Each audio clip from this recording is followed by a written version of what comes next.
बच्चों, welcome back to विद्या मंदिर English class and today your chapter is common errors. और कल जो आपने पढ़े थे अबाउट प्रोनाउन। प्रोनाउन के कुछ टाइप्स आपने पढ़े थे, जिसमें हमने आपको 8 टाइप्स बताए थे, लेकिन आपने एक प्रोनाउन उसमें और बढ़ा दिया था, रेसिप्रोकल नाउन। देखिए, मोस्टली जो प्रोनाउन होते हैं, अगर देखा जाए, हमने फिर भी 8 बताए थे, 7 ही होते हैं। उनमें जो 3 टाइप्स होते हैं, जैसे रेसिप्रोकल है, एक एम्फैटिक है, और एक प्रोनाउन होता है आपका ये क्या नाम बताया था हमने, रेसिप्रोकल हो गया, एक एम्फैटिक हो गया, और एक पजेसिव प्रोनाउन हो गया। क्योंकि किसी किसी बुक में आपने पजेसिव प्रोनाउन के बारे में भी पढ़ा होगा। तो पजेसिव प्रोनाउन कैसे होते हैं, जैसे हिज है, माई है, हर है, ये सभी क्या होते हैं, आपके पजेसिव प्रोनाउन होते हैं। तो ये क्या होते हैं, एक दूसरे से अटैच होते हैं। कोई बुक इनको अलग टाइप से इंडिकेट करती है, और कोई बुक जो होती है वो इनको एक साथ दे देती है। तो किसी किसी बुक में आपको 9 मिलेंगे, किसी में 10, किसी में 11 तक आपको मिल जाएंगे, लेकिन मोस्टली ये 7 या 8 ही माने जाते हैं। अगर हम इसको एम्फैटिक को अलग करते हैं तो 8 टाइप्स हो जाते हैं, तो हम पजेसिव और रेसिप्रोकल को उसी में ज्वाइंट करते हैं, और इनको हम अलग करते हैं तो ये 11 हो जाते हैं। तो आपको ये क्लियर होना चाहिए कि ये टाइप्स होते हैं इतने। तो इन ऑल हमने जो आपके नोट किए हुए हैं, कल जो हमने बताए थे आपको, वो बताए थे हमने 8 टाइप, जिसमें फर्स्ट था आपका पर्सनल प्रोनाउन। पर्सनल प्रोनाउन के अंतर्गत ही आपका पजेसिव आ जाता है। डेमोन्स्ट्रेटिव प्रोनाउन बताया था, डेमोन्स्ट्रेटिव बताया था आपको संकेतवाचक, यानी कि इसके अंतर्गत आपके दिस, दैट, दीज, दोज, ये शब्द आ जाते हैं। नेक्स्ट है आपका थर्ड था रिलेटिव प्रोनाउन। रिलेटिव प्रोनाउन के अंतर्गत हमने आपको कुछ वर्ड्स बताए थे, जिसमें हमने आपको जैसे WH वाले वर्ड्स बताए थे, जिसमें आपको यूज करने होते हैं, जैसे व्हाट है, हु है, वेयर है, ये सारे वर्ड्स इसमें होते हैं। फोर्थ था इंटेरोगेटिव। इंटेरोगेटिव में WH वाले ही वर्ड्स होते हैं। फिफ्थ आपका रिफ्लेक्सिव प्रोनाउन, और 6 आपका इम्फैटिक प्रोनाउन। हमने अलग अलग डिस्क्राइब किया है, इसको एक साथ भी करते हैं बहुत से लोग। तो रिफ्लेक्सिव में क्या होता था कि देखिए अंतर क्या है, डिफरेंस बताना था, इसलिए हमने अलग किया हुआ है। रिफ्लेक्सिव प्रोनाउन क्या होते हैं, जैसे सब्जेक्ट प्लस हेल्पिंग वर्ब, उसके बाद रिफ्लेक्सिव प्रोनाउन यानी सेल्फ वाली। इम्फैटिक में क्या बताया हमने आपको, ये जो होते हैं सब्जेक्ट के तुरंत बाद लगाए जाते हैं, जोड़ देने के लिए यूज किया जाता है। और डिस्ट्रीब्यूटिव में, क्योंकि बंटवारा वाली बात हो जाती है, डिस्ट्रीब्यूटिव है, तो इसमें हमने आपको कुछ वर्ड्स यूज कराए थे, जैसे ईच है, एनी है, इस तरीके के वर्ड्स हमने आपको यूज कराए थे। इंडेफिनिट प्रोनाउन, क्योंकि इसमें कोई निश्चयात्मक नहीं होता है, इसलिए इसमें वन, नन, एनीवन, इस तरीके के वर्ड्स आते थे। पजेसिव प्रोनाउन, क्योंकि पर्सनल प्रोनाउन से संबंधित है, बता ही दिया, इसमें हिज है, हर है, माई वगैरह वर्ड्स आते हैं, अलग भी बता सकते हैं इसको, नहीं तो अगर ये वर्ड्स आते हैं उनको हम डायरेक्ट पर्सनल प्रोनाउन भी कह सकते हैं। रेसिप्रोकल प्रोनाउन में आपके each other, one and other, इस टाइप के वर्ड्स होते हैं। तो ये कुछ आपके टाइप्स ऑफ प्रोनाउन थे। अलग अलग बुक्स होती हैं, अलग अलग समरी होती है, हर एक की अलग अलग थिंकिंग होती है, तो अपने अपने तरीके से सभी लोग टाइप्स इसको बताते हैं, तो इसका कोई इशू नहीं है। तो चाहो तो आप अलग कर दीजिए, चाहो आप एक साथ में भी इसको डिफाइन कर सकती हो। नेक्स्ट, अब हम इनसे रिलेटेड जो एरर्स होते हैं, इनमें मिस्टेक्स क्या हो सकती हैं प्रोनाउन को यूज करने में, उसको आपको सीखना है। देखिए, रूल नंबर 1 क्या है, by using let pronoun is always used in objective case।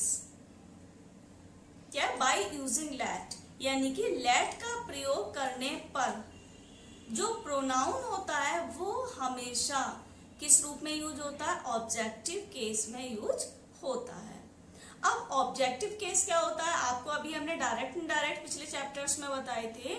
वहां जब हमने आपको लेट वाले रूल्स सिखाए थे, तो हम हमने लेट के जस्ट बाद आपसे हमेशा ऑब्जेक्ट ही प्रयोग कराया था। तो लेट के बाद हमेशा ऑब्जेक्ट यूज होता है। जैसे कि एग्जाम्पल आपको दिया है हमने, let him do the sums without anybody's help. तो लेट हिम, लेट के बाद क्या यूज किया, हिम, ही यूज नहीं किया। ही क्या हो जाता, सब्जेक्टिव केस हो जाता, लेकिन हमको ऑब्जेक्टिव केस ही यूज करना है। तो ये रूल आपको याद रखना होगा कि लेट के बाद हमेशा हमको ऑब्जेक्ट यूज करना होता है। क्लियर है सभी को? ठीक, अच्छा लग रहा है, समझ में आ रहा है आपको? तो वीडियो को लाइक जरूर किया करिए आप लोग। रूल नंबर सेकंड क्या है, द वर्ड्स। कुछ वर्ड्स होते हैं, जैसे कौन कौन से वर्ड्स होते हैं, जैसे all and, only, same and superlative degree etc। यानी ये सभी सेंटेंसेस में ये वर्ड्स आते हैं। जैसे सुपरलेटिव डिग्री में यूज हुआ हो वर्ड, ओनली आया हो, ऑल आया हो, सेम आया हो, इस तरीके के वर्ड्स यदि आए हैं तो और उस कंडीशन में उसके बाद आपको किसी प्रोनाउन की जरूरत है, प्रोनाउन का प्रयोग करना है, तो आपको क्या करना पड़ेगा, वहां पर आपको दैट का यूज करना है। क्या यूज करना है, दैट का यूज करना है। हु या विच का यूज नहीं करना है। The words all, only, same and superlative degree etc take part as pronoun. तो यू यूज, इसमें रह गया है लिखने को, you use in state of who और विच, यानी कि आप हु या विच जहां पर अर्थ आ सकता है उसके स्थान पर आप दैट का प्रयोग करोगे। क्या यूज करोगे, दोबारा से रूल क्लियर कर लीजिए कि द वर्ड्स, यदि ये वर्ड्स आते हैं, यानी सेंटेंस में ऑल आ जाए, ओनली आए, सेम आए एंड सुपरलेटिव डिग्री का वर्ड आ जाए, तो आपको जब प्रोनाउन यूज करेंगे तो क्या यूज करेंगे आप, दैट का यूज करेंगे। किसका यूज करेंगे, दैट का यूज आप करोगे। किसके स्थान पर, हु और विच के स्थान पर दैट का यूज आपको करना होगा। क्लियर है ये रूल आपको? देखिए कैसे एग्जाम्पल से हम समझ सकते हैं। जैसे ये है, all that are present shall be rewarded. देखिए स्टार्टिंग में क्या किया गया है, ऑल, ऑल के बाद हमने डायरेक्ट क्या लिया है, प्रोनाउन लिया। ऑल दैट आर प्रेजेंट, सब जो कि उपस्थित हैं, शैल बी रिवार्डेड, उनको क्या किया जाएगा, इनाम दिया जाएगा। तो ऑल के बाद आपको बताया था ये शब्द यदि आते हैं तो उनके बाद आपको दैट का यूज करना है। किसके स्थान पर, हु और विच के स्थान पर। तो यहाँ पर भी हमने क्या दिया है, ऑल के बाद में दैट का यूज किया हुआ है। इसमें लिखने को रह गया है तो आप समझ लीजिए, इसको बाद में सही कर देंगे इसको। Mohan is the only student that has failed. ठीक है, Mohan is the only, only शब्द जुड़ा हुआ है, Mohan is the only student that has failed. अब देखिए मोहन केवल अकेला स्टूडेंट है, दैट हैज फेल्ड, जो क्या हो गया है, फेल हो गया है। तो ओनली स्टूडेंट, यानी स्टूडेंट से पहले ओनली लगाया है। अब हमें क्या लगाना है, एक कनेक्टिव लगाना है, यानी कौन सा प्रोनाउन हुआ ये, रिलेटिव प्रोनाउन, जो आपस में क्या कर रहा है, ज्वाइंट कर रहा है। तो यहाँ पर हमको क्या लगाना है, दैट यूज आपने करना है। क्लियर है? अगर ये वर्ड्स आपके सेंटेंस में आएंगे तो आपको ये वर्ड्स यूज करने हैं। नेक्स्ट जो रूल है आपका, rule number third. Rule number third क्या है, देखिए दो वर्ड होते हैं, आपने सुना होगा ईच अदर और वन अनदर। जो ईच अदर होते हैं उनका भी अर्थ क्या होता है, आपस में। वन अनदर होता है, उसका भी अर्थ क्या होता है, आपस में। अब कहाँ यूज करते हैं हम इसका, इसके लिए रूल आपको याद रखना होगा कि each other is always used for two persons. Each other का प्रयोग किसके लिए करेंगे, हमेशा दो व्यक्तियों के लिए करेंगे। And more than two person, और टू पर्सन से यदि अधिक हो जाए तो इज यूज्ड वन अनदर। तो क्या यूज करेंगे आप, वन अनदर का यूज करेंगे। क्या ध्यान रहेगा रूल। यदि दो व्यक्ति के बारे में चर्चा हो रही है तो आप ईच अदर यूज कर दीजिए, और दो से अधिक की चर्चा हो रही है तो आप क्या यूज करेंगे, वन अनदर यूज करेंगे। मिस्टेक आ भी जाती है, जैसे ये इनकरेक्ट वर्ड एग्जाम्पल दिया है, जैसे ये दिया है the two friends love one another. कितने मित्र, दो मित्र आपस में क्या करते हैं, प्रेम करते हैं। क्या दिया है यहाँ पर, वन अनदर, लेकिन आपको मालूम है कि वन अनदर किसके लिए आता है, दो से अधिक के लिए आता है। तो क्या आना चाहिए यहाँ पर, ईच अदर आना चाहिए। आप भाई बहन है दो, तो हम कहेंगे आपस में आप प्रेम करते हैं, तो हम क्या कहेंगे, वन अनदर। तो क्या होगा, गलत हो जाए, क्योंकि दो ही भाई बहन है, एक भाई एक बहन, तो क्या होना चाहिए, ईच अदर। प्यारी करते हैं ना, लड़ते तो नहीं है आपस में। ऐसा भी हो सकता है कि भाई बहन हो, बहन बहन हो, आपस में लड़ती भिड़ती हो, तो हमने तो बोला है प्यार करते हैं, तो आपको क्या करना है, आपस में प्रेम ही करना है, लड़ना नहीं है आपस में। अच्छा, क्लियर है ये रूल आपको। रूल नंबर 4 आपका, रूल नंबर 4 क्या है, देखिए आइदर है, नाइदर, ये वर्ड्स आपने सुने होंगे। आइदर किसके लिए आता है, या तो के लिए, नाइदर किसके लिए आता है, न तो के लिए।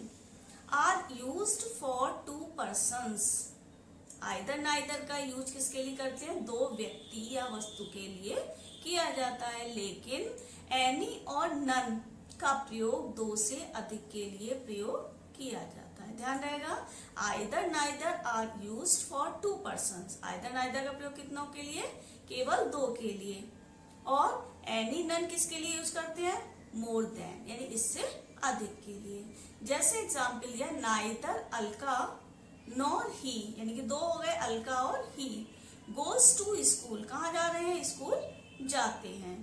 तो गोज क्या है, प्रेजेंट टेंस है, और संग में क्या है, सिंगुलर फॉर्म को हम मानते हैं। नाइदर नॉर मीन्स या न तो न ही, यानी कि दो में से किसी एक की चर्चा चल रही है, ये भी ध्यान रखना। इसके अंदर दो रूल छुपे हुए हैं कि नाइदर नॉर के संग यदि दोनों सब्जेक्ट सिंगुलर है, ये भी ध्यान रखना।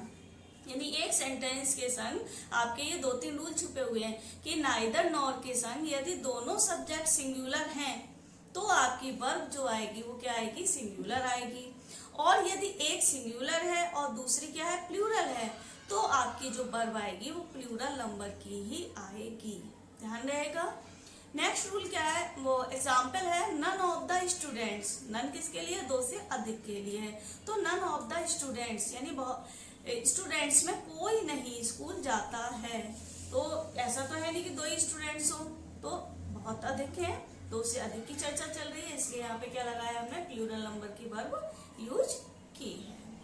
नेक्स्ट रूल नंबर 5 है हमारा, if all 3 persons is used together it's sequence is, क्या अर्थ हुआ, यानी यदि तीनों पर्सन कौन सी, जैसे पर्सनल प्रोनाउन में हमने बताए थे आपको, इसीलिए हमने पहले प्रोनाउन समझाए हैं जिससे कि आपको कोई कंफ्यूजन ना रहे, कोई डाउट ना रहे मन में कि यदि तीनों पर्सन यानी फर्स्ट पर्सन, सेकंड पर्सन और थर्ड पर्सन का यूज एक ही सेंटेंस में एक साथ किया जाए तो उसका सीक्वेंस क्या रहना चाहिए, तो उसका सीक्वेंस क्या रहेगा, सेकंड, थर्ड, फर्स्ट, यानी पहले आप सेकंड पर्सन यूज करोगे, फिर थर्ड पर्सन यूज करोगे, फिर आप फर्स्ट पर्सन यूज करोगे। और इसको यदि चाहो तो काउंटिंग में आप समझ सकते हो कि इसके लिए 231 वर्डिंग आप याद कर लीजिए, हिंदी में चाहो तो 231। बस छोटा सा ट्रिक है, क्या तीनों पर्सन से यदि संग आए तो हमें क्या यूज करनी है, 231 या 231, बस इतना सा आप माइंड में बिठा लीजिए। तो इसको जैसे एग्जाम्पल दिया है हमने, I, you and she are partners. देखो आई कौन सा पर्सन है, फर्स्ट पर्सन, यू कौन सा पर्सन है, सेकंड पर्सन, और सी कौन सा है, थर्ड पर्सन। तो तीनों पर्सन एक साथ दिए गए हैं यहाँ पर, तो हमको रूल के अकॉर्डिंग क्या करना है, सेकंड, थर्ड, फर्स्ट। सेकंड क्या है, यू, थर्ड क्या है, शी, और फर्स्ट क्या है, आई। तो you, she and I R partners. व्यक्ति तो 3 हुए, इसलिए हमने क्या यूज किया, आर पार्टनर्स यूज किए हैं। ये कुछ आपके रूल्स थे एरर्स ऑफ प्रोनाउन के। इसका एक और एग्जाम्पल है, जैसे ही एंड यू आर क्रिमिनल्स। ही कौन सा पर्सन है, थर्ड पर्सन, यू कौन सा है, सेकंड पर्सन है, तो आर एक्स क्रिमिनल्स। तो इसका करेक्ट क्या हो सकता है, आप बताएंगे जरा? थोड़ा सा टाइम आपको दे रहे हैं, आप कोशिश करिए और फिर हम इसका आंसर बताते हैं, अपना आप करेक्ट करिए कि आपने क्या बताया है। चैट आपकी देख ही रहे हैं और साथ के साथ आपको जवाब भी दे रहे हैं, आप क्या सोच रहे हैं और क्या जवाब दे रहे हैं। तो ही एंड यू आर क्रिमिनल्स, जवाब आ गया है आपका। तो क्या आया कि सेकंड और थर्ड पर्सन का यूज आपको करना है। अगर तीनों है तो तीनों का डिजिट बना दीजिए, अगर तीन नहीं है तो दो की डिजिट बना दीजिए। तो क्या कुछ सही हुआ? You and he are criminals, you and he are criminals, correct answer. Next question है आपका इनकरेक्ट है। जैसे I know the man which came here, I know the man which came here. अब ये इनकरेक्ट है, इसको आपको करेक्ट करना है। आपके लिए टाइम दिया जा रहा है कुछ सेकंड्स का, आप लोग आसानी से बना लीजिए। तो जितनी देर आप बना रहे हैं उतनी देर हम आपसे बात कर रहे हैं। आपको कैसा लग रहा है बनाने में? अच्छा लग रहा है? वीडियो अच्छी लग रही है आप सभी को? तो अपनी फीलिंग्स बताया करिए अपने कमेंट बॉक्स में। जब भी आप कभी बैठे हों और वीडियो देख रहे हैं, आपको अच्छा लग रहा है, कुछ समझ में आता है, तो अपनी फीलिंग्स जरूर शेयर कर दिया करिए कि हमको कैसा लग रहा है, या आपकी कुछ और रिक्वायरमेंट है कि हमको कुछ और चाहिए, तो आप वो भी बता दिया करिए कि हमको ये चैप्टर्स क्लियर नहीं होता है कभी भी, आप ये चैप्टर्स और क्लियर करा दीजिए। तो हम आपके विशिंग से, आपकी इच्छा से भी वो चैप्टर पढ़ा देंगे। ऐसा कुछ नहीं है कि हमने अपनी सीक्वेंस बनाया है कि हम वही दें। दूसरी बात, अभी तक जिन बच्चों ने सब्सक्राइब नहीं किया है चैनल, वो चैनल को सब्सक्राइब भी कर लें, जिससे कि सभी बच्चे, ज्यादा से ज्यादा बच्चे हमारे साथ जुड़े रहेंगे। हाँ जी, आपके आंसर आ चुके हैं। तो आंसर आपका सही है, आई नो द मैन। देखिए मैन क्या है? व्यक्ति है। तो विच के साथ क्या आना चाहिए? हु आना चाहिए। सही बात है। तो correct answer is I know the man who came here. ठीक, मैन के संग में हु आता है। इसी तरीके से नेक्स्ट क्वेश्चन है हमारे, all which glitters is not gold, all which glitters is not gold. यहाँ पर भी थोड़ी मिस्टेक हो गई है। तो all which glitters is not gold, यहाँ पर क्या है? ग्लैड नहीं है, क्या है? गोल्ड है। तो आप करेक्ट करिए इसको, क्या आना चाहिए यहाँ पर? प्रिंटिंग मिस्टेक हो जाती है थोड़ी सी, तो कोई फर्क नहीं है, आपको क्लियर है। All which glitters is not gold.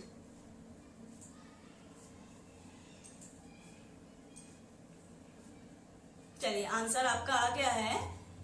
देखिए ऑल, आपको अभी रूल में भी बताया था हमने, कुछ वर्ड्स ऐसे होते हैं जैसे ऑल बताया, एनी बताया, सुपरलेटिव डिग्रीज बताई थी। अगर इस तरीके के वर्ड्स आते हैं और उसके बाद आपको कोई भी कनेक्टिव यानी कि रिलेटिव प्रोनाउन की जरूरत पड़ती है, तो हमें उसके स्थान पर क्या लगाना होता है? सिर्फ दैट लगाना होता है। तो क्या आएगा यहाँ पर? All that glitters is not gold, all that glitters is not gold. क्या अर्थ हुआ इसका? कि सभी चमकने वाली वस्तुएं सोना नहीं होती। जानते हो ना, सभी चमकने वाली, पीतल है, पीतल सोने से भी ज्यादा चमकता है, तो क्या हम पीतल को सोना कह सकते हैं? नहीं कह सकते हैं। तो यहाँ पर यही है कि सभी चमकने वाली वस्तुएं सोना नहीं होती है। ये प्रॉवर्ब भी है, प्रॉवर्ब में भी बोली जाती है। तो all that glitters is not gold. ये आपके यहाँ आते हैं इस तरीके से सेंटेंस, ऐसे ही नाउन में भी हमने आपको बताए थे। तो कंपटीशन एग्जाम में जैसे आते हैं वैसे भी बताते चल रहे हैं, और जैसे बोर्ड एग्जाम में और होम एग्जाम वगैरह में आते हैं, वो भी आपको दोनों जो फॉर्मूले हैं, जो दोनों बेस है, तरीके हैं, मेथड है, उस दोनों ही मेथड को आपको क्लियर कर रहे हैं। नेक्स्ट क्वेश्चन है हमारा, one should do his best, one should do his best.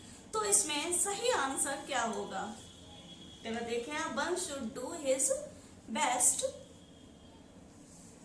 देखिए वन कौन सा प्रोनाउन है? आपने पढ़ा था कल, मालूम होगा सभी को। वन कौन सा प्रोनाउन है? इंडेफिनिट प्रोनाउन है। और कल भी हमने इस रूल को आपको जब प्रोनाउन टाइप समझा रहे थे तब भी आपको बताया था कि इंडेफिनिट प्रोनाउन जब आता है तो उसका जो पजेसिव होता है वो भी वंस ही होता है। क्या? ONE''S। जैसे ही के साथ हिज आता है, आई के साथ माई आता है, ऐसे ही के साथ हिज आता है और वन के साथ क्या आएगा? वंस आएगा। तो इसका करेक्ट सेंटेंस है, आप लोग अपना भी चेक कर लीजिए, one should do one's best. और अपने आप को सेटिस्फाई करिए कि हमको ये रूल क्लियर हुआ। One should do one's best. Clear है ये? नेक्स्ट सेंटेंस है हमारा। अब ये कंपटीशन एग्जाम की तरीके से आते हैं ये, और किसी भी कंपटीशन में जाते हो, CBSE बोर्ड्स में भी इसी तरीके से पूछ लिए जाते हैं। तो क्या है, जैसे क्वेश्चन है आपका, choose any pen which you like. देखिए इसमें हमने 4 ऑप्शन दिए आपको, ABCD। आपको बताया था पहले भी कि आपके यहाँ OMR सीट मिलती है, तो OMR सीट में आपके 4 ऑप्शन दिए होंगे ABCD। तो आपको जो लगता है कि सही है, सही से मतलब यहाँ क्या है कि जिस सेंटेंस में मिस्टेक आपको पता चल रही है वो ऑप्शन आपको सिलेक्ट करना होगा। तो अब तक आपने शायद आंसर सिलेक्ट कर लिया होगा और मेरे ख्याल से आ भी गए हैं एक आध चैट आपके। तो choose any pen which you like. अब देखिए पेन से पहले क्या दिया गया है? एनी। हमको मालूम है एनी शब्द या ऑल शब्द जहां आता है तो वहां आगे जो रिलेटिव प्रोनाउन होता है हमेशा क्या होना चाहिए? दैट होना चाहिए। तो इसका आंसर जो होगा क्या होगा? Answer C. You are correct. तो आंसर इज सी। क्लियर है आप सभी को? नेक्स्ट क्वेश्चन हमारा है, देखिए, let we love the country in which we live. No error. ABCD ढूंढना है आपको यहाँ पर किस सेंटेंस में मिस्टेक दी गई है। Let we love the country in which we live, no error. ABCD। अच्छा लग रहा है आपको ऐसे करेक्शन करने में? अगर आपको ऐसे करेक्शन करने में भी अच्छा लगता है तो आप अगर चाहेंगे तो हम इस तरीके की भी एक इमेज जो है आपके डिस्क्रिप्शन बॉक्स में डाल देंगे, जिसको आप आसानी से सॉल्व कर सकते हो यदि आप चाहेंगे तो। If you want right on comment box. यदि आप चाहते हैं कि इस तरीके की भी हमको इमेज मिले तो आप कमेंट बॉक्स में अवश्य लिखें। इससे हमें भी खुशी होगी कि हाँ, हमारे बच्चे हर तरीके के सेंटेंसेस में इंटरेस्ट ले रहे हैं। तो इसका करेक्शन अब तक मिल गया है बच्चों को, आंसर ए। क्यों? क्योंकि लेट के बाद हमेशा ऑब्जेक्टिव केस यानी अस का यूज किया जाता है, सब्जेक्टिव केस यूज नहीं होता है। तो यहाँ पर क्या करेक्शन होना चाहिए? Let us. इसलिए सेंटेंस ए में मिस्टेक मिली है, इसलिए आंसर इसका क्या होगा? ए। क्लियर है आपको आज का चैप्टर? कैसा लगा कमेंट बॉक्स में लिखिए। अच्छा लगा, थोड़ा सा अच्छा लगा, या बहुत सारा अच्छा लगा? कितना अच्छा लगा तो आप अपना कमेंट बॉक्स में जरूर लिखेंगे। लिखेंगे ना? लिखेंगे, सभी लिखेंगे आज। चलिए, और अपनी खुशी भी जाहिर करेंगे अपनी कोई भी क्या बना के, इमोजी बनाकर, कि हम कितने सारे खुश हैं आज हमने कितना सारा सीखा है। तो इसी के साथ धन्यवाद, थैंक यू, बाय।